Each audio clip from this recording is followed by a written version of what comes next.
أعوذ بالله من الشيطان الرجيم. بسم الله الرحمن الرحيم. سبحان الذي أسرى بعبده ليلا من المسجد الحرام إلى المسجد الأقصى الذي باركنا حوله لنريه من آياتنا إنه هو السميع البصير. وآتينا موسى الكتاب وجعلناه هدى لبني إسرائيل ألا تتخذوا من دوني وكيلا ذرية من حملنا مع نوح إنه كان عبدا شكورا. وقضينا إلى بني إسرائيل في الكتاب لتفسدن في الأرض مرتين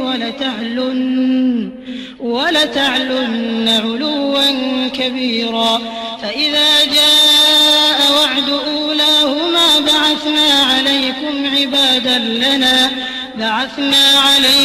عبادا لنا أولي بأس شديد فجاسوا خلال الديار وكان وعدا مفعولا. ثم رددنا لكم الكرة عليهم وأمددناكم بأموال وبنين وجعلناكم أكثر نفيرا. إن أحسنتم لأنفسكم وإن أسأتم فلها. فإذا جاء وعد الآخرة ليسوءوا وجوهكم وليدخلوا المسجد كما دخلوه أول مرة وليتبروا ما علوا تتبيرا. عسى ربكم أن يرحمكم وإن عدتم عدنا وجعلنا جهنم للكافرين حصيرا. إن هذا القرآن يهدي للتي هي أقوم ويبشر المؤمنين الذين يعملون الصالحات أن لهم أجرا كبيرا. وأن الذين لا يؤمنون بالآخرة أعتدنا لهم عذابا أليما. ويدعو الإنسان بالشر دعاءه بالخير وكان الإنسان عجولا. وجعلنا الليل والنهار آيتين فمحونا آية الليل وجعلنا آية النهار مبصرة لتبتغوا فضلا من ربكم ولتعلموا عدد السنين والحساب وكل شيء فصلناه تفصيلا. وكل إنسان ألزمناه طائره في عنقه ونخرج له يوم القيامة كتابا يلقاه منشورا. اقرأ كتابك كفى بنفسك اليوم عليك حسيبا. من اهتدى فإنما يهتدي لنفسه ومن ضل فإنما يضل عليها ولا تزر وازرة وزر أخرى وما كنا معذبين حتى نبعث رسولا. وإذا أردنا أن نهلك قرية أمرنا متر فيها ففسقوا فيها فحق عليها القول فدمرناها تدميرا. وكم أهلكنا من القرون من بعد نوح وكفى بربك بذنوب عباده خبيرا بصيرا. من كان يريد العاجلة عجلنا له فيها ما نشاء لمن نريد ثم جعلنا له جهنم يصلاها مذموما مدحورا. ومن أراد الآخرة وسعى لها سعيها وهو مؤمن فأولئك أولئك كان سعيهم مشكورا كلا نمد هؤلاء وهؤلاء من عطاء ربك وما كان عطاء ربك محظورا انظر كيف فضلنا بعضهم على بعض وللآخرة أكبر درجات وأكبر تفضيلا لا تجعل مع الله إلها آخر فتقعد مذموما مخذولا وقضى ربك ألا تعبدوا إلا إياه وبالوالدين إحسانا إما يبلغن عندك الكبر أحدهما أو كلاهما فلا تقل لهما أف ولا تنهرهما وقل لهما قولا كريما واخفض لهما جناح الذل من الرحمة وقل رب ارحمهما كما ربياني صغيرا رب ارحمهما كما ربياني صغيرا ربكم أعلم بما في نفوسكم إن تكونوا صالحين فإنه كان للأوابين غفورا وآت ذا القربى حقه والمسكين وابن السبيل ولا تبذر تبذيرا إن المبذرين كانوا إخوان الشياطين وكان الشيطان لربه كفورا وإما تعرضن عنهم ابتغاء رحمة من ربك ترجوها فقل لهم قولا ميسورا ولا تجعل يدك مغلولة إلى عنقك ولا تبسطها كل البسط فتقعد ملوما محسورا إن ربك يبسط الرزق لمن يشاء ويقدر إنه كان بعباده خبيرا بصيرا ولا تقتلوا أولادكم خشية إملاق نحن نرزقهم وإياكم إن قتلهم كان خطأ كبيرا ولا تقربوا الزنا إنه كان فاحشة وساء سبيلا ولا تقتلوا النفس التي حرم الله إلا بالحق ومن قتل مظلوما فقد جعلنا لوليه سلطانا فلا يسرف في القتل إنه كان منصورا ولا تقربوا مال اليتيم إلا بالتي هي أحسن حتى يبلغ أشده وأوفوا بالعهد إن العهد كان مسؤولا وأوفوا الكيل إذا كلتم وزنوا بالقسطاس المستقيم ذلك خير وأحسن تأويلا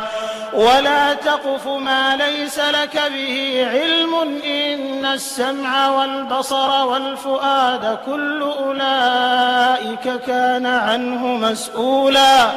ولا تمش في الأرض مرحا إنك لن تخرق الأرض ولن تبلغ الجبال طولا كل ذلك كان سيئه عند ربك مكروها ذلك مما أوحى إليك ربك من الحكمة ولا تجعل مع الله إلها آخر فتلقى في جهنم ملوما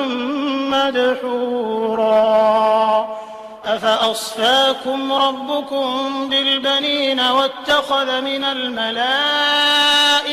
إناثا إنكم لتقولون قولا عظيما ولقد صرفنا في هذا القرآن ليذكروا وما يزيدهم إلا نفورا قل لو كان معه آلهة كما يقولون إذا لابتغوا إلى ذي العرش سبيلا سبحانه وتعالى عما يقولون علوا كبيرا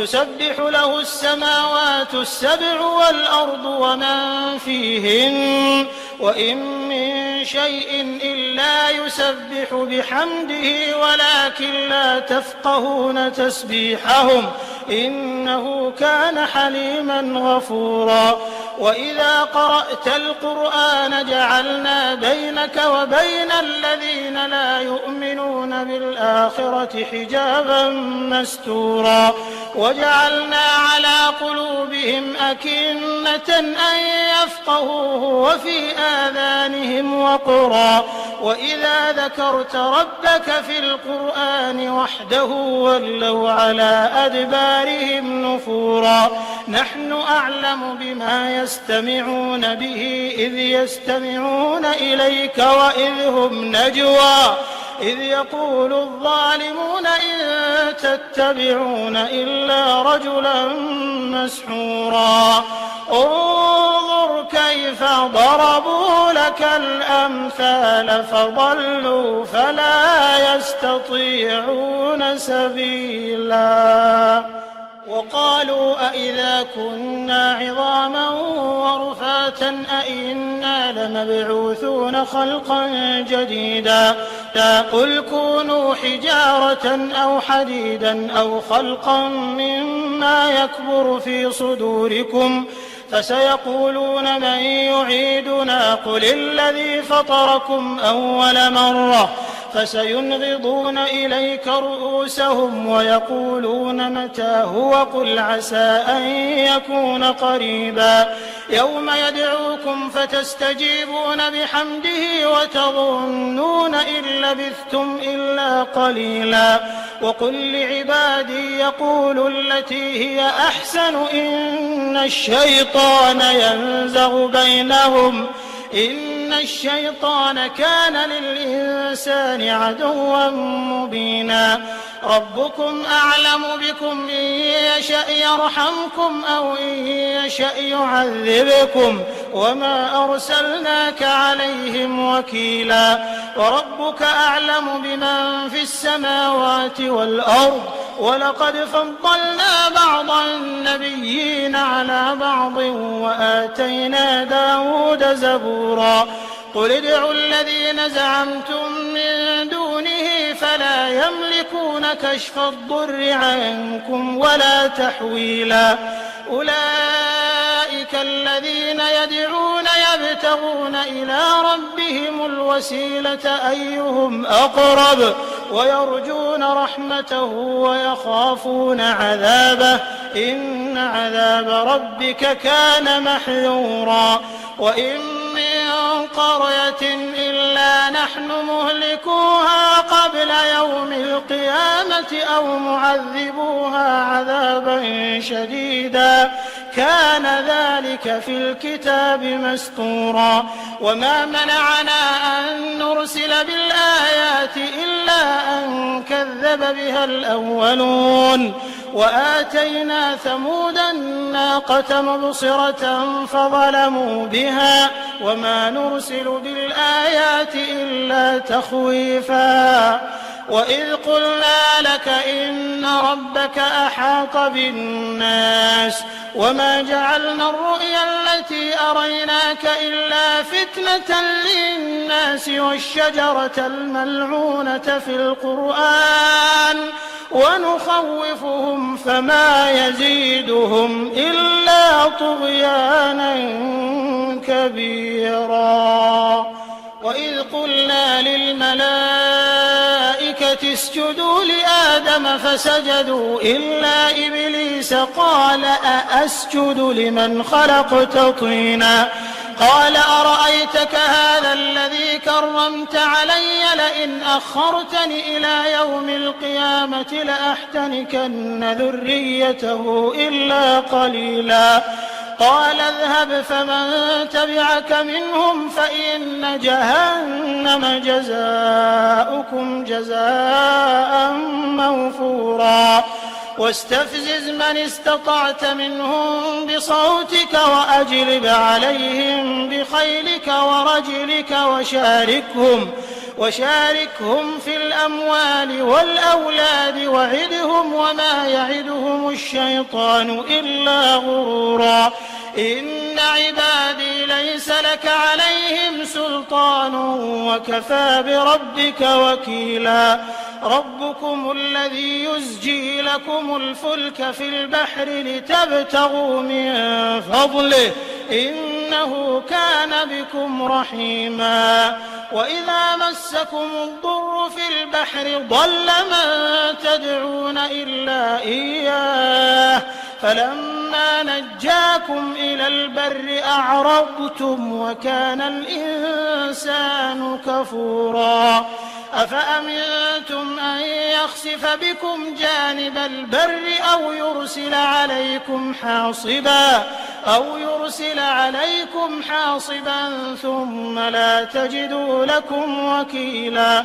أم أمنتم أن يعيدكم فيه تارة أخرى فيرسل عليكم قاصفا من الريح فيغرقكم بما كفرتم ثم لا تجدوا لكم علينا به تبيعا ولقد كرمنا بني آدم وحملناهم في البر والبحر ورزقناهم من الطيبات وفضلناهم على كثير ممن خلقنا تفضيلا يوم ندعو كل أناس بإمامهم فمن أوتي كتابه بيمينه فأولئك يقرؤون كتابهم ولا يظلمون فتيلا ومن كان في هذه أعمى فهو في الآخرة أعمى وأضل سبيلا وإن كادوا ليفتنونك عن الذي أوحينا إليك لتفتري علينا غيره وإذا لاتخذوك خليلا ولولا أن ثبتناك لقد كدت تركن إليهم شيئا قليلا إذا لأذقناك ضعف الحياة وضعف الممات ثم لا تجد لك علينا نصيرا وإن كادوا ليستفزونك من الأرض ليخرجوك منها وإذا لا يلبثون خلافك إلا قليلا سنة من قد أرسلنا قبلك من رسلنا ولا تجد لسنتنا تحويلا أقم الصلاة لدلوك الشمس إلى غسق الليل وقرآن الفجر إن قرآن الفجر كان مشهودا ومن الليل فتهجد به نافلة لك عسى أن يبعثك ربك مقاما محمودا وقل رب أدخلني مدخل صدق وأخرجني مخرج صدق واجعل لي من لدنك سلطانا نصيرا وقل جاء الحق وزهق الباطل إن الباطل كان زهوقا وننزل من القرآن ما هو شفاء ورحمة للمؤمنين ولا يزيد الظالمين إلا خسارا وإذا أنعمنا على الإنسان أعرض ونأى بجانبه وإذا مسه الشر كان يئوسا قل كل يعمل على شاكلته فربكم أعلم بمن هو أهدى سبيلا ويسألونك عن الروح قل الروح من أمر ربي وما أوتيتم من العلم إلا قليلا ولئن شئنا لنذهبن بالذي أوحينا إليك ثم لا تجد لك به علينا وكيلا إلا رحمة من ربك إن فضله كان عليك كبيرا قل لئن اجتمعت الإنس والجن على أن يأتوا بمثل هذا القرآن لا يأتون بمثله ولو كان بعضهم لبعض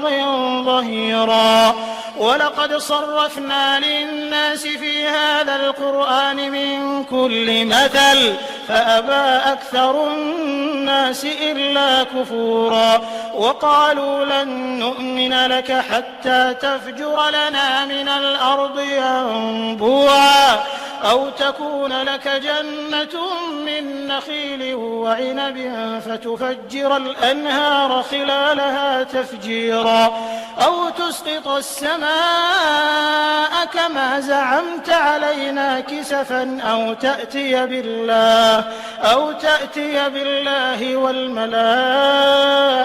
قبيلا أو يكون لك بيت من زخرف أو ترقى في السماء ولن نؤمن لرقيك حتى تنزل علينا كتابا نقرأه قل سبحان ربي هل كنت إلا بشرا رسولا وما منع الناس أن يؤمنوا إذ جاءهم الهدى إلا أن قالوا أبعث الله بشرا رسولا قل لو كان في الأرض ملائكة يمشون مطمئنين لنزلنا عليهم من السماء ملكا رسولا قل كفى بالله شهيدا بيني وبينكم إنه كان بعباده خبيرا بصيرا ومن يهد الله فهو المهتد ومن يضلل فلن تجد لهم أولياء من دونه ونحشرهم يوم القيامة على وجوههم عميا وبكما وصما مأواهم جهنم كلما خبت زدناهم سعيرا ذلك جزاؤهم بأنهم كفروا بآياتنا وقالوا أئذا كنا عظاما ورفاتا أئنا لمبعوثون خلقا جديدا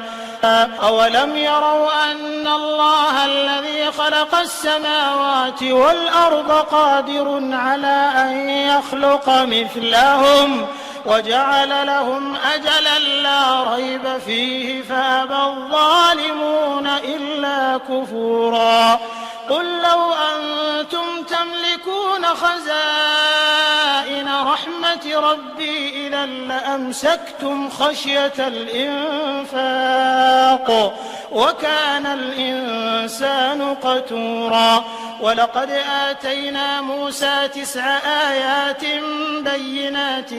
فاسأل بني إسرائيل إذ جاءهم فقال له فرعون إني لأظنك يا موسى مسحورا قال لقد علمت ما أنزل هؤلاء إلا رب السماوات والأرض بصائر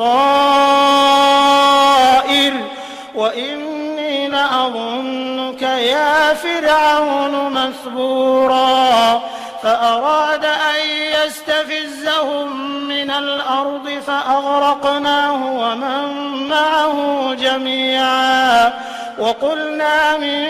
بعده لبني إسرائيل اسكنوا الأرض فإذا جاء وعد الآخرة جئنا بكم لفيفا وبالحق أنزلناه وبالحق نزل وما أرسلناك إلا مبشرا ونذيرا وقرآنا فرقناه لتقرأه على الناس على مكث ونزلناه تنزيلا قل آمنوا به أو لا تؤمنوا إن الذين أوتوا العلم من قبله إذا يتلى عليهم يخرون للأذقان سجدا ويقولون سبحان ربنا إن كان وعد ربنا لمفعولا ويخرون للأذقان يبكون ويزيدهم خشوعا قل ادعوا الله أو ادعوا الرحمن أيما تدعو فله الأسماء الحسنى ولا تجهر بصلاتك ولا تخافت بها وابتغ بين ذلك سبيلا وقل الحمد لله الذي لم يتخذ ولدا ولم يكن له شريك في الملك ولم يكن له ولي من الذل وكبره تكبيرا. أعوذ بالله من الشيطان الرجيم. بسم الله الرحمن الرحيم. الحمد لله الذي أنزل على عبده الكتاب ولم يجعل له عوجا قيما لينذر بأسا شديدا من لدنه ويبشر المؤمنين الذين يعملون الصالحات أن لهم أجرا حسنا ماكثين فيه أبدا وينذر الذين قالوا اتخذ الله ولدا ما لهم به من علم ولا لآبائهم كبرت كلمة تخرج من أفواههم إن يقولون إلا كذبا فلعلك باخع نفسك على آثارهم إن لم يؤمنوا بهذا الحديث أسفا إنا جعلنا ما على الأرض زينة لها لنبلوهم أيهم أحسن عملا وإنا لجاعلون ما عليها صعيدا جرزا أم حسبت أن أصحاب الكهف والرقيم كانوا من آياتنا عجبا إذ أوى الفتية إلى الكهف فقالوا ربنا آتنا من لدنك رحمة وهيئ لنا من أمرنا رشدا فضربنا على آذانهم في الكهف سنين عددا ثم بعثناهم لنعلم أي الحزبين أحصى لما لبثوا أمدا نحن نقص عليك نبأهم بالحق إنهم فتية آمنوا بربهم وزدناهم هدى وربطنا على قلوبهم إذ قاموا فقالوا ربنا رب السماوات والأرض لن ندعو من دونه إلها لقد قلنا إذا شططا هؤلاء قومنا اتخذوا من دونه آلهة لولا يأتون عليهم بسلطان بين فمن أظلم ممن افترى على الله كذبا وإذ اعتزلتموهم وما يعبدون إلا الله فأووا إلى الكهف ينشر لكم ربكم من رحمته ويهيئ لكم من أمركم مرفقا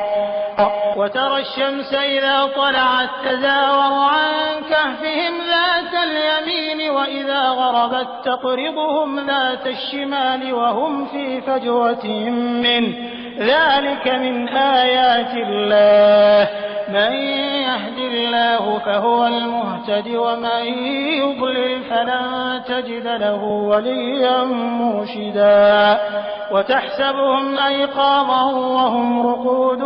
ونقلبهم ذات اليمين وذات الشمال وكلبهم باسط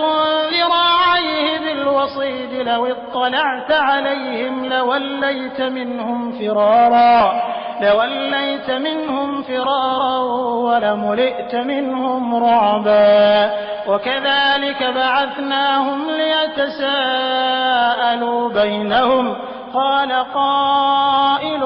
منهم كم لبثتم قالوا لبثنا يوما أو بعض يوم قالوا ربكم أعلم بما لبثتم فبعثوا أحدكم بورقكم هذه إلى المدينة فلينظر أيها أزكى طعاما فليأتكم برزق منه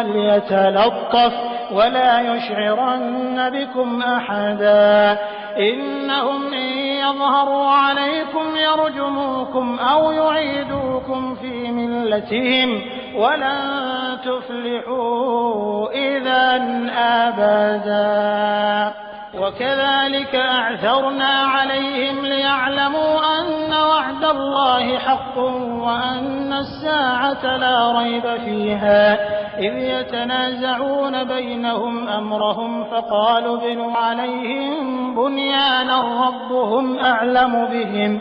قال الذين غلبوا على أمرهم لنتخذن عليهم مسجدا سيقولون 3 رابعهم كلبهم ويقولون 5 سادسهم كلبهم رجما بالغيب ويقولون 7 وثامنهم كلبهم قل ربي أعلم بعدتهم ما يعلمهم إلا قليل فلا تمار فيهم إلا مراء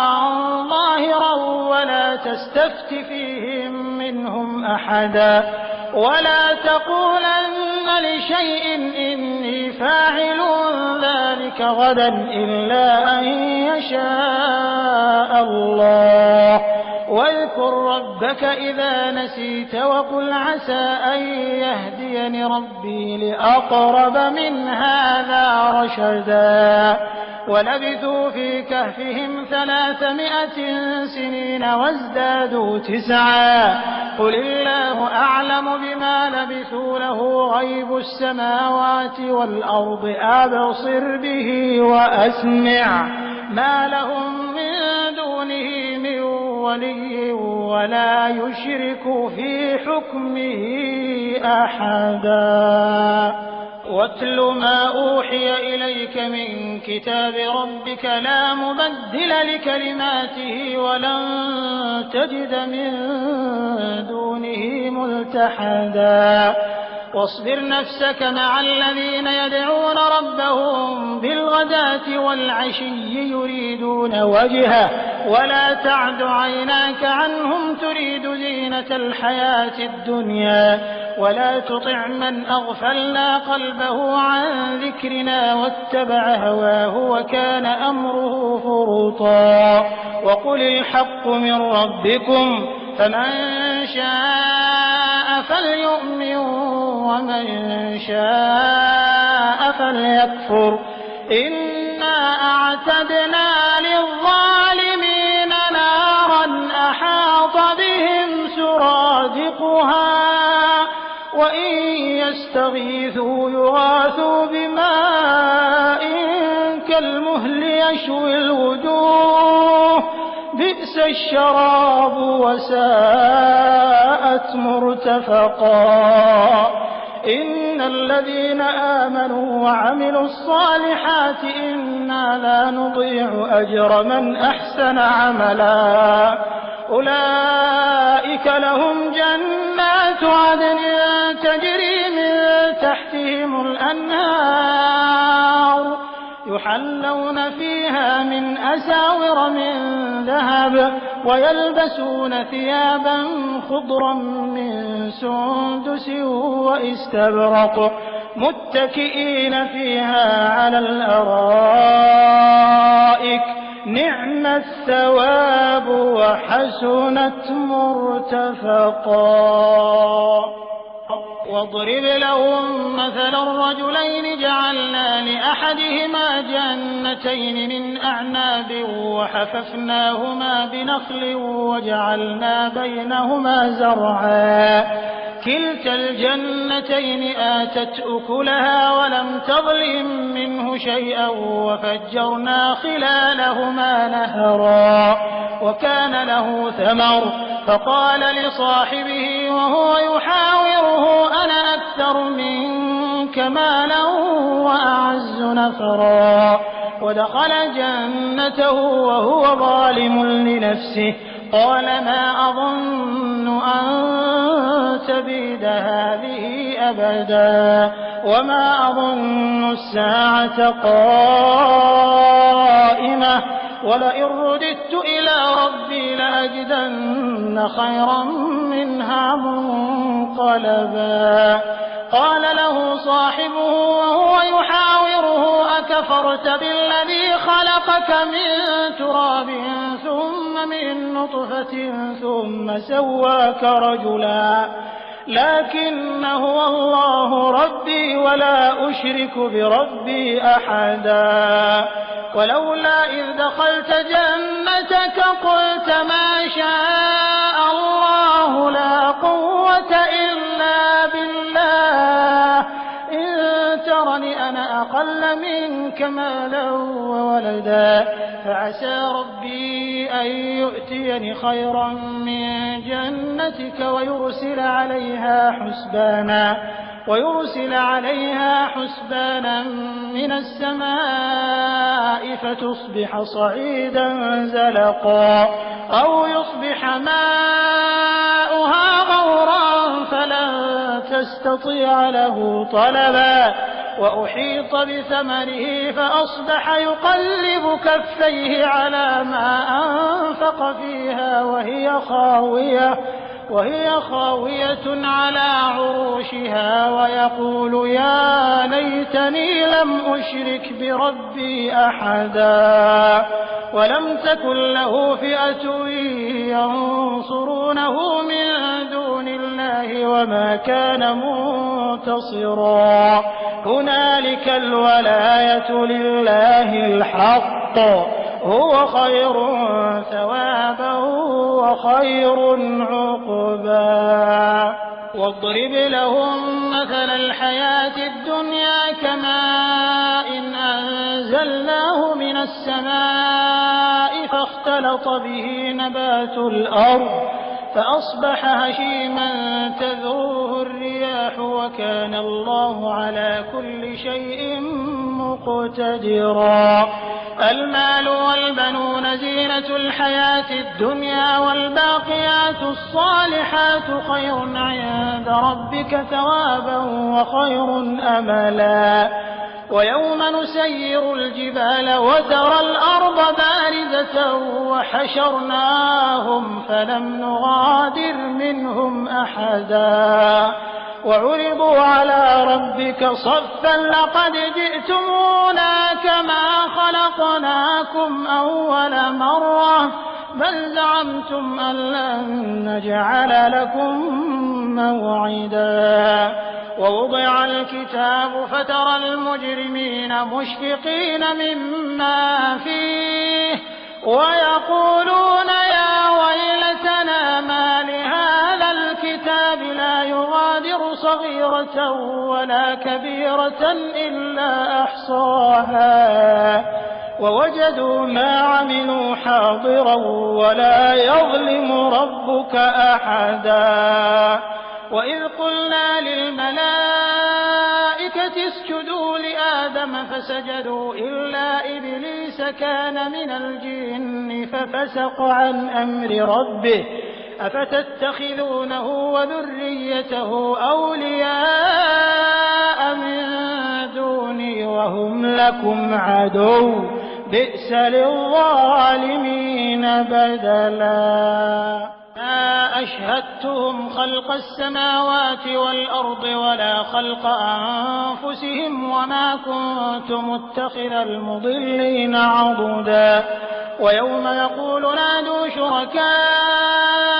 الذين زعمتم فدعوهم فلم يستجيبوا لهم وجعلنا بينهم موبقا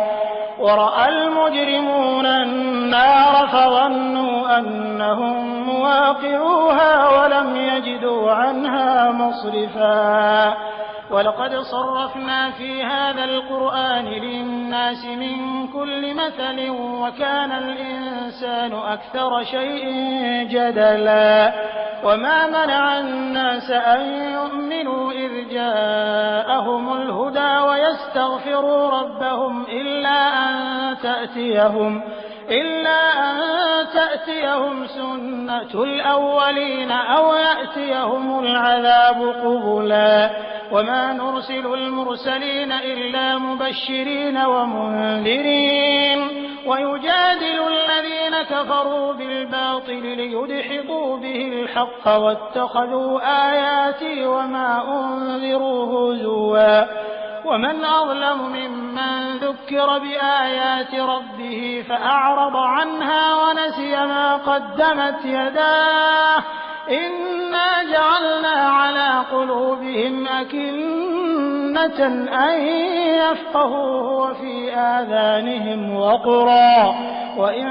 تدعهم إلى الهدى فلن يهتدوا إذا أبدا وربك الغفور ذو الرحمة لو يؤاخذهم بما كسبوا لعجل لهم العذاب بل لهم موعد لن يجدوا من